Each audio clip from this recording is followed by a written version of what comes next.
Artissimiens, bonjour, je suis ravie de vous retrouver pour ce nouvel épisode. Comme je l'ai précédemment mentionné, ce podcast est l'occasion d'échanger avec des artistes, des entrepreneurs, des personnes liées de près ou de loin à la culture. Aujourd'hui, j'ai le plaisir de recevoir l'artiste peintre Baro Jaria afin d'échanger avec lui sur son exposition en cours à Artissimo, intitulée Something from Memories. Salut Abdenour. Bonsoir. Précise, Abdenour, c'est son prénom. Merci d'avoir accepté cette interview. Nous venons d'achever le vernissage de ton ultime exposition qui est en cours à Artissimo. Nous allons y revenir. Mais avant cela, est-ce que tu peux te présenter et nous parler de ta passion, comment est née ta passion pour l'art? Est-ce que tu as baigné dans un monde artistique? Voilà, pour des personnes qui ne te connaissent pas. Alors, tout d'abord, je vous remercie de m'avoir vous-même invité. Je m'appelle Asman Abdenour, jeune artiste autodidacte de 26 ans maintenant.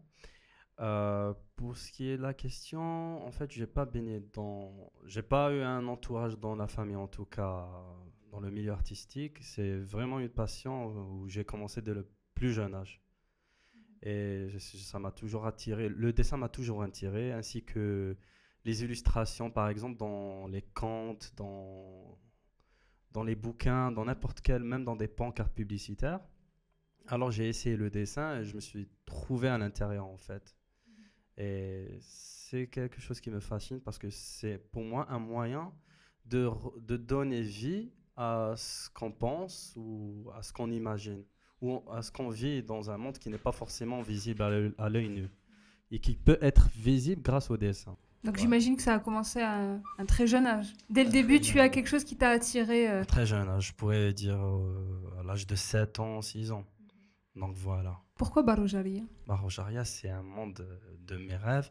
Le mot, c'est un mot que j'ai entendu dans l'un de mes rêves et je me suis dit que si j'ai pas encore découvert la signification de ce mot, vu que je l'ai entendu, ben ça a une signification déjà, le fait que ça a pu naître dans l'un de mes rêves et je me suis dit il faut que je sauvegarde ce mot. Comme un signe quoi, ça a été comme un signe, peut-être que c'est c'est ce mystère-là qui crée cette beauté en fait. J'aimerais qu'on parle un petit peu de ton processus créatif.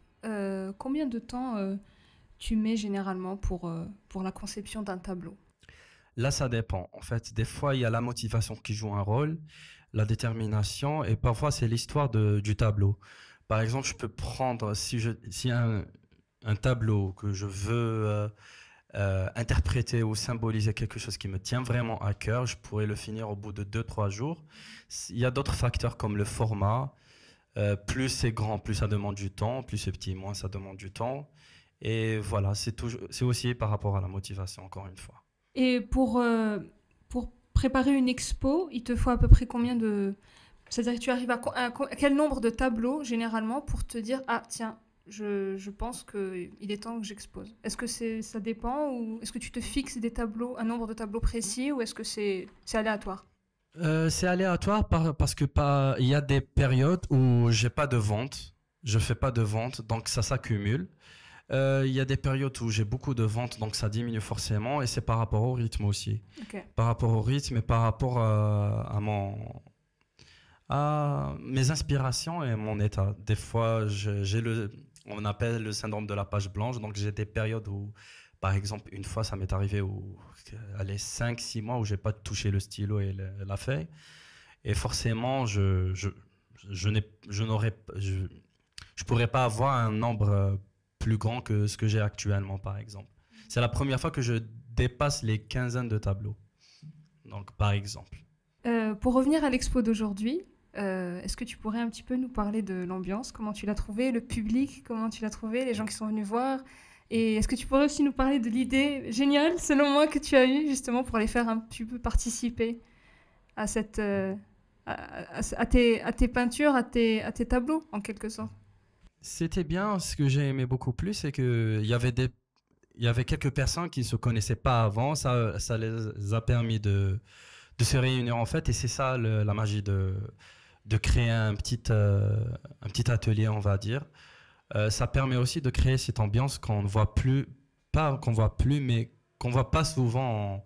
Maintenant, vu que la technologie nous sépare les humains, nous sépare tous en fait, ça a créé ces petites atmosphères chaleureuses, retour vers l'enfance, là où il y a une œuvre collective et un groupe de personnes qui l'entourent et qui échangent, qui discutent et qui créent l'œuvre directement. Et pour l'exposition, c'était une belle ambiance aussi.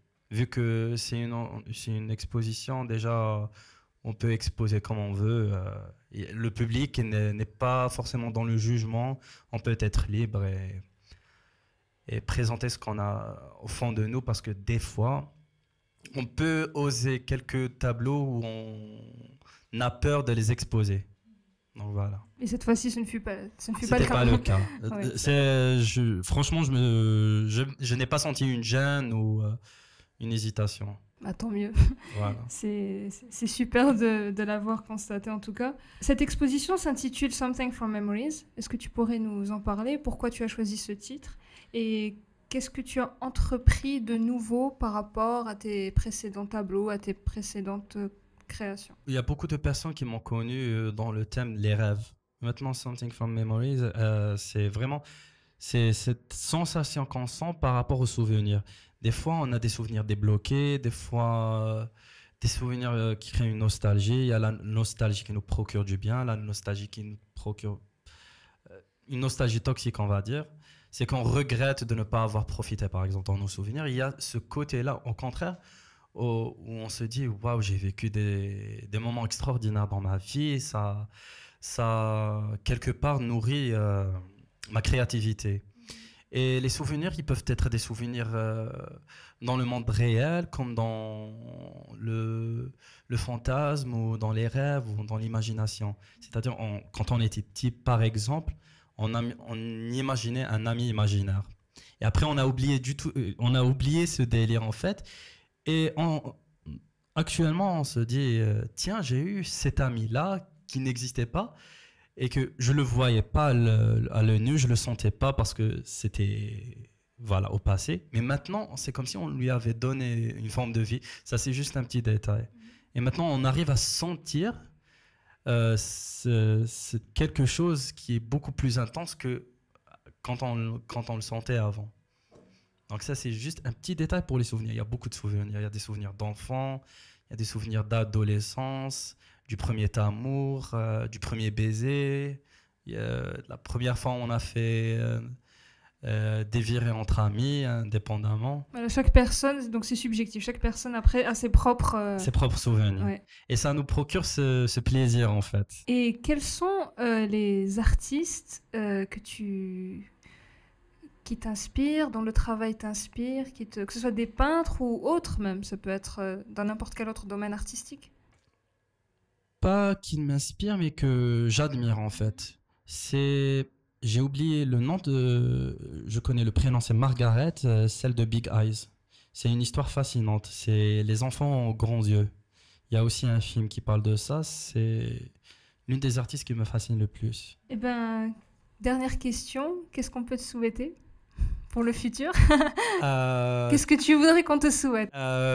Beaucoup de succès et beaucoup de ventes aussi. Inch'Allah, ça c'est le plus important. Pas le plus important, mais c'est bien de... Ça contribue. Grâce à ça, on peut faire revivre d'autres œuvres. Tout Donc à si fait, on ne vend ouais. pas, on ne peut pas rentabiliser, on ne peut pas créer forcément beaucoup plus quand on vend. Je comprends. Merci pour cette réponse. Merci beaucoup à vous aussi. Merci beaucoup à Abdenour, ça m'a fait très plaisir d'échanger avec toi. Plaisir partagé. Et vous aussi, vous êtes les bienvenus à Artissimo. Venez voir l'expo de Baroujaria qui est disponible pendant 1 mois. Venez vous incruster justement dans le monde Des rêves et des souvenirs. Surtout des souvenirs. Surtout les souvenirs. Voilà. Ciao, ciao.